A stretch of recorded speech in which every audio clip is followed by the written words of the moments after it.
नैनिथ study classes में आप सभी विद्यार्थियों का स्वागत है। आज का हमारा विषय वस्तु है सुभाषित रत्नानी। इस पाठ के श्लोक जो है वो 2 वीडियो में पहले अपलोड किए जा चुके हैं। उसको पहले जाकर आप अच्छी तरह समझें, फिर इस वीडियो को आप देखें। आप वीडियो देखने से पहले इस चैनल को अगर सब्सक्राइब नहीं किए हैं तो सब्सक्राइब कर लीजिए, इसको लाइक कर दीजिए और अपने क्लासमेट को ग्रुपों में इसको शेयर कर दीजिए। यह निःशुल्क है, यह आपकी सेवा के लिए है। चलिए हम अन्य श्लोक समझने की कोशिश करते हैं। विद्या विवदाय धनम मदाय शक्ति परेशान परपीड़नाय खलस्य साधो विपरीत मतज्ञानाय धनाय च रक्षणाय। इसका अनुवाद है कि विद्या मतलब होता है ज्ञान, विवदाय मतलब विवाद का कारण या लड़ाई झगड़ा, धनम मतलब धन, मदाय मतलब मदिरा, शक्ति मतलब शक्ति पावर, परेशान मतलब दूसरे को, परिपीड़नाय मतलब कष्ट पहुंचाना, खलस्य मतलब दुष्ट, साधो मतलब कि ज्ञानी या महात्मा, विपरीत मतलब ठीक उल्टा, मितिज्ञानाय मतलब ज्ञान, धनाय मतलब दान, च मतलब और रक्षणाय मतलब रक्षा करना। तो इसको और अनुवाद हम किस प्रकार से करेंगे, चलिए आइए देखते हैं। यहाँ से प्रारंभ करेंगे। खलस्य मतलब दुष्ट। दुष्ट की जो विद्या होती है वो विवाद के लिए होती है, अर्थात कि लड़ाई झगड़ा करने के लिए होती है। और धन जो होता है वो मदिरा पान करने के लिए या नशीली वस्तुओं का सेवन करने के लिए होता है। और जो उसकी शक्ति होती है वह दूसरे को परेशान करने के लिए होता है।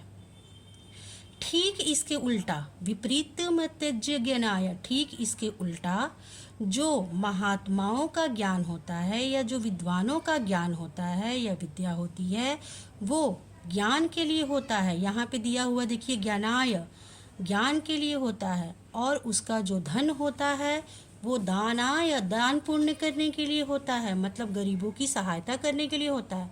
और जो उसकी शक्ति होती है वह च रक्षणाय, दूसरों की रक्षा करने के लिए होती है।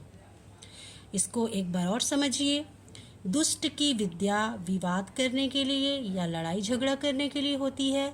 उसका धन मादक वस्तुओं का सेवन या नशीली वस्तुओं का सेवन करने के लिए होता है या बुरी आदतों के लिए होता है।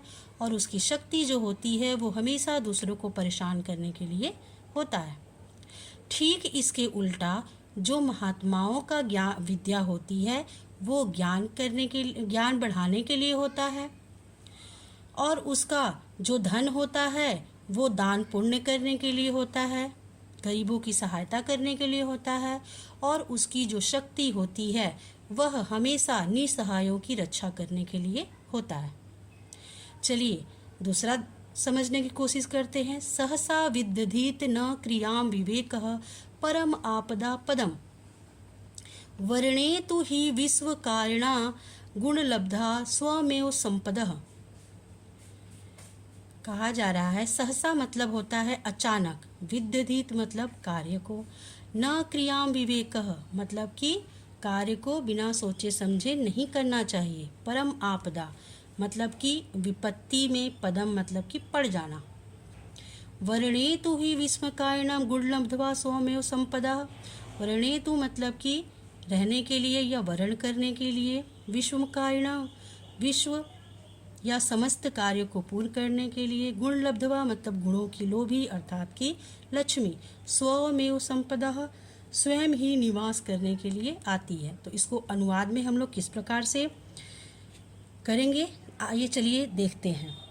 बिना विचार किए हुए कार्य को नहीं करना चाहिए। अज्ञान या अज्ञानता में किया गया कार्य हमेशा ही आपत्तियों को जन्म देता है या हम विपत्ति में पड़ जाते हैं। निश्चय ही सोच समझकर कार्य करने से या सोच समझकर कार्य करने वाले व्यक्ति के पास गुणों की जो लक्ष्मी होती है गुणों की जो लक्ष्मी होती है वह स्वयं ही निवास करने के लिए चली आती है। चलिए एक बार और इसको समझते हैं। बिना विचार किए हुए हमें कोई भी कार्य नहीं करना चाहिए। हम अज्ञानता में अगर कोई कार्य या बिना सोचे समझे कोई कार्य करते हैं तो हम विपत्ति में पड़ जाते हैं। निश्चय ही हमें सोच समझकर कार्य करने वाले जो व्यक्ति होते हैं उसके पास गुणों की लोभी अर्थात कि लक्ष्मी स्वयं ही निवास करने के लिए आती है। मतलब कि लक्ष्मी उनके पास आती है अर्थात कि उनका प्रोग्रेस होता है या कोई भी कार्य वो करना प्रारंभ करते हैं तो वो पूर्ण हो जाता है। इसको आप इस प्रकार से लिखिएगा।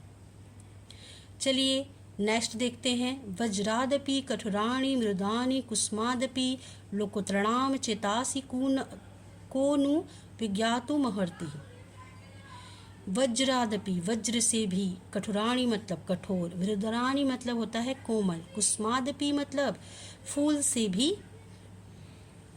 अधिक, लोकोत्रणाम मतलब होता है अलौकिक या असाधारण। यह व्यक्ति के बारे में कहा गया है।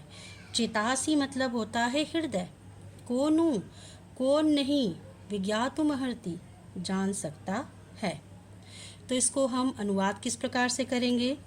जो असाधारण व्यक्ति होते हैं, मतलब लोकोत्रणाम से करना है, जो असाधारण व्यक्ति होते हैं उसके वचन जो होते हैं वो वज्र से भी ज़्यादा कठोर होते हैं, या उनका जो आचरण होता है वह वज्र से भी ज़्यादा कठोर होता है, और उनका जो हृदय है वो फूल से भी ज़्यादा कोमल होता है। उसको समझने वाला इस संसार में भला कौन है, अर्थात कोई नहीं।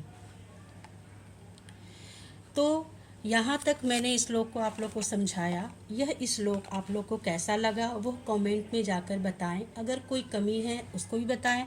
अगर आपको अच्छा लगता है तो अपने प्यारे प्यारे कमेंट्स के द्वारा हमारा उत्साहवर्धन कीजिए ताकि हम आपको अच्छे से और भी पढ़ा सकें। धन्यवाद। नमस्कार।